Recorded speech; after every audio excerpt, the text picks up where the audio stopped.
Honestly যদি আমাকে জিজ্ঞেস করেন, আসলে দেশের এই পরিস্থিতিতে আমরা সবাই শঙ্কিত। আসলে সিকিউরিটির ব্যাপারটা নিশ্চিতভাবেই বোর্ড সেটা লুক আফটার করছে।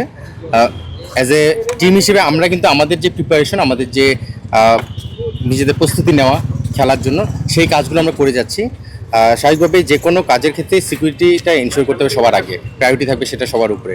নিশ্চিতভাবে আমরা সেই জিনিসটার প্রতি নজর রাখবো, এবং ক্রিকেট বোর্ড যদি কোনো আমাদের গাইডলাইন দিয়ে থাকে বা কোনো ইনস্ট্রাকশন দিয়ে থাকে, সেটা আমরা অবশ্যই ফলো করবো। বাট এখন পর্যন্ত সেই ধরনের কোনো বিষয় নেই। আমরা চেষ্টা করছি আমাদের সিকিউরিটিটা আমাদের সাইড থেকে, যেটা নিজেরা সেফটিটা ইনশিওর করার, সেটা করার মাধ্যমে আমরা এগিয়ে যাচ্ছি। সো এখন পর্যন্ত আমরা খেলার জন্য প্রিপারেশন নিচ্ছি এবং সেভাবে আগাচ্ছি। ফরেন ক্রিকেটাররা কি মানে আশা নিয়ে কোনো ধরনের কোনো আছে কনফিউশন আছে কিনা? ফরেন প্লেয়ারের ক্ষেত্রে যেটা হয়েছে, এখন পর্যন্ত আমাদের যে টিকিট শিডিউল আছে আপনাদেরকে আমি জানিয়ে রাখতে পারি। আমরা 23 তারিখ সিলেট যাচ্ছি। স্বাভাবিকভাবে 22 তারিখে আমাদের 6 জন ফরেন প্লেয়ার 22 তারিখে আমাদের সঙ্গে ঢুকে যাবে, বা 23 তারিখ সকালেও যদি আসতে পারে। আমরা 23 তারিখ বিকেলের ফ্লাইটে আমরা সিলেট যাচ্ছি। আমাদের 6 জন ফরেন প্লেয়ার আমাদের সঙ্গে একসঙ্গে ডোমেস্টিকে ফ্লাই করবে।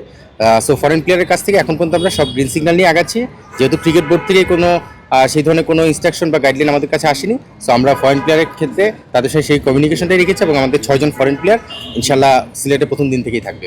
অলরেডি জানেন যে আমাদের যে প্লেয়াররা রয়েছে, আপনারা সবাই জানেন, আমাদের ডিরেক্ট সাইনিং সহ অকশন থেকে নেওয়া যে প্লেয়ারগুলো, সেগুলোর নাম আপনারা সবাই জানেন। তার মধ্যে আমি যদি নাম মেনশন করি, তাহলে প্রথম থেকেই যারা থাকছেন সেই 6 জন হচ্ছে সাহেবজাদা ফারহান, হুসেন তালাত, মোহাম্মদ নওয়াজ, তারপরে লামিচানে থাকছে, বিনুরা থাকছে এবং জাহানদার। এই 6 জন প্লেয়ার প্রথম থেকেই থাকছে।